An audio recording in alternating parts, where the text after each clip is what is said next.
फिर उन्होंने ये भी कहा कि जो आर्टिकल 184(3) है जो पब्लिक इंपॉर्टेंस की बात करता है कि उसके जो मुकदमात है वो डायरेक्ट इसमें सुने जा सकते हैं, सोमोटो की बात करते हैं, तो उन्होंने कहा जो इस केस के जो पिक्यूलियर सर्कमस्टांसेस है, जो फैक्ट्स है, वो बिल्कुल ही मैंडेट नहीं करता, वो हमें ये इख्तियार नहीं देता कि हम जो सोमोटो एक एक्स्ट्रा ऑर्डिनरी जुरिस्डिक्शन है उसको इन्वोक करें और इस केस को सुने।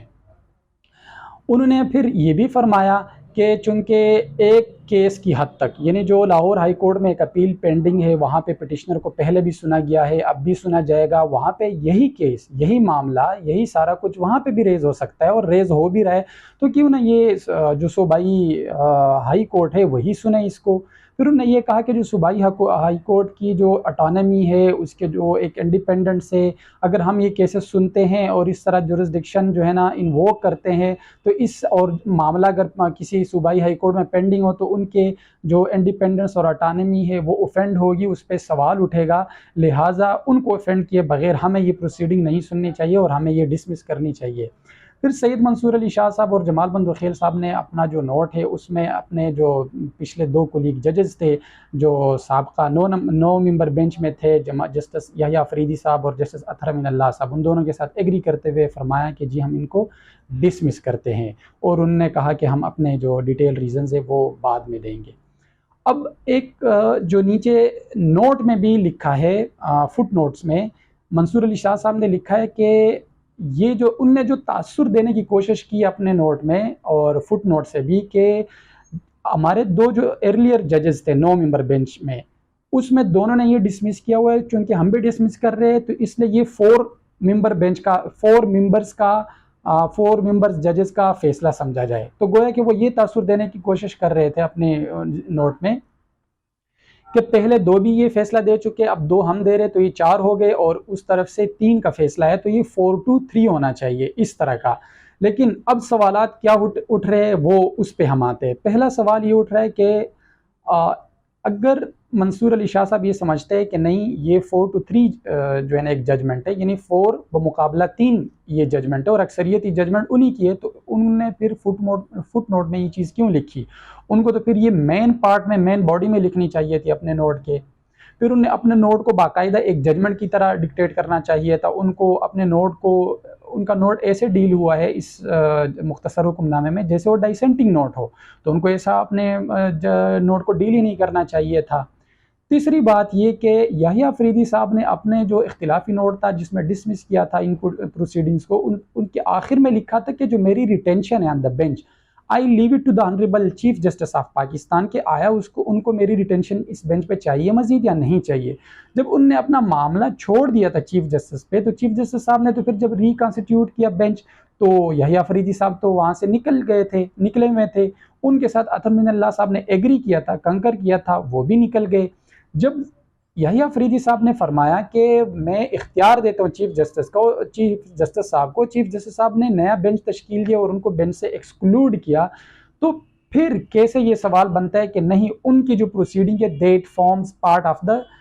Proceeding of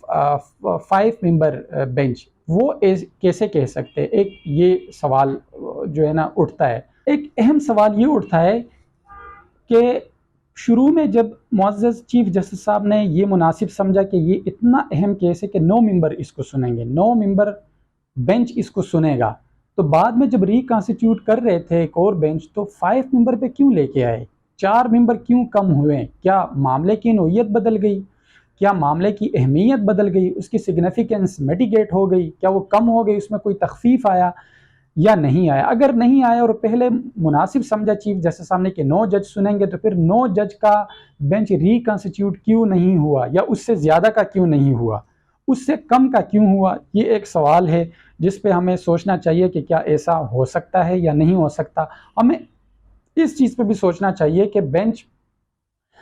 at the first instance जब बेंच कॉन्स्टिट्यूट होता है, so that is done by the chief justice on administrative side, एक इंतज़ामी मामला होता है। लेकिन जब बेंच रिकॉन्स्टिट्यूट हो वही बेंच, तो ये जो है ना एक एडमिनिस्ट्रेटिव पेल से निकल कर ये एक जुडिशल पेल में चला जाता है। तो क्या चीफ जस्टिस का बज़ात खुद इस तरह करना कि 9 मेंबर बेंच से कम करके 5 मेंबर बेंच